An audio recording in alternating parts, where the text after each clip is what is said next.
Assalamualaikum warahmatullahi wabarakatuh. Hai teman-teman, perkenalkan saya Rini Asmaniarni dengan NPM 2370201025, mahasiswa aktif Universitas Muhammadiyah Bengkulu, Prodi Ilmu Komunikasi. Pada video berupa PPT kali ini, saya bertujuan untuk memenuhi tugas UTS mata kuliah Komunikasi Antar Pribadi dengan dosen pengampu Bapak Riswanto MIKOM.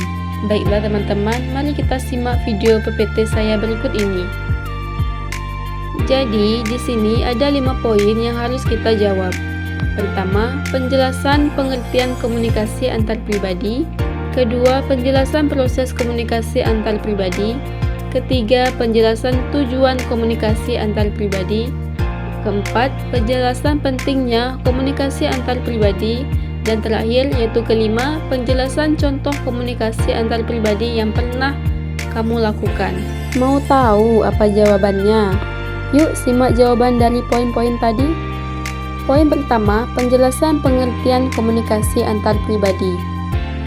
Komunikasi antar pribadi adalah proses pertukaran informasi, ide, dan perasaan antara dua orang atau lebih secara tatap muka. Ia pun juga melibatkan berbagai bentuk komunikasi seperti verbal, nonverbal, dan paraverbal. Di sini ada juga elemen utama komunikasi antar pribadi, yaitu pengirim atau sender, orang yang menyampaikan pesan, pesan atau message, informasi yang disampaikan, saluran channel, media atau cara pesan disampaikan, receiver dan feedback, yaitu orang yang menerima pesan atau umpan balik respon penerima terhadap pesan. Di sini ada juga jenis-jenis komunikasi antar pribadi, yaitu verbal, komunikasi lisan yang digunakan, nonverbal, bahasa tubuh atau gestur ekspresi wajah, kontak mata, dan intonasi suara. Selanjutnya, karakteristik komunikasi antar pribadi, yaitu dengan cara sifat dua arah, interaksi yang terjadi bolak-balik antara pengirim dan penerima, dan dengan cara langsung, terjadi secara tatap muka atau melalui teknologi seperti telepon ataupun video call. Dan cara yang terakhir, yaitu kontekstual, dipengaruhi oleh konteks situasi, lingkungan, dan hubungan antara individu yang terlibat. Selanjutnya, ada tips untuk meningkatkan komunikasi antar pribadi, yaitu dengan mendengarkan aktif, fokus pada apa yang dikatakan orang lain, menghindari gangguan, yaitu meminimalisir gangguan selama komunikasi. Dan selanjutnya ada empati, mencoba memahami perasaan dan perspektif orang lain. Terakhir, klarifikasi, meminta penjelasan jika ada yang kurang jelas. Poin selanjutnya, penjelasan proses komunikasi antar pribadi.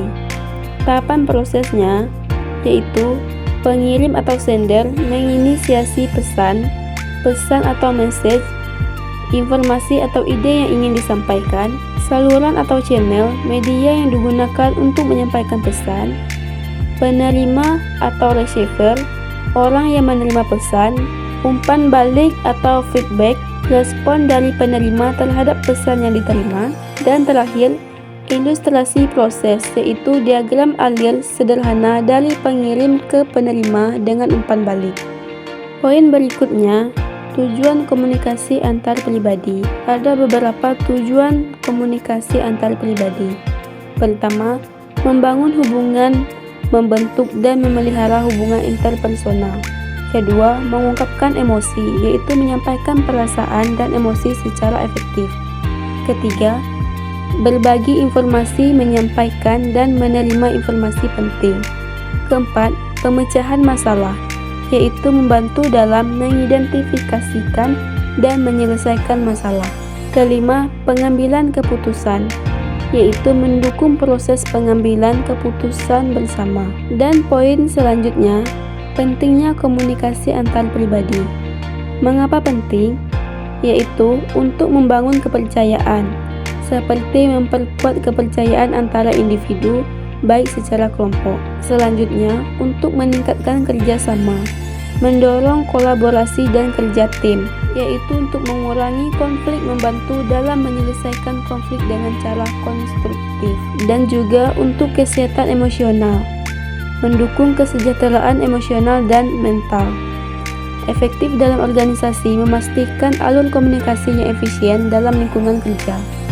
Poin yang terakhir yaitu contoh komunikasi antar pribadi yang pernah dilakukan. Di sini ada beberapa contoh komunikasi antar pribadi yang pernah dilakukan.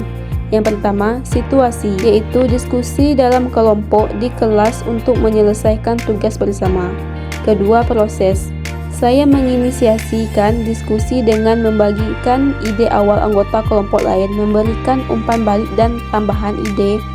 Kami menggunakan saluran komunikasi seperti diskusi tatap muka dan grup WhatsApp. Umpan balik langsung diberikan dan kami menyesuaikan rencana berdasarkan masukan semua anggota.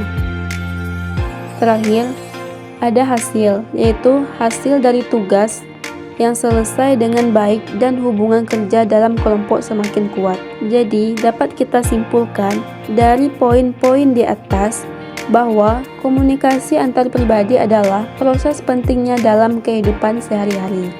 Memahami proses, tujuan, dan pentingnya komunikasi antar pribadi dapat membantu meningkatkan keterampilan komunikasi.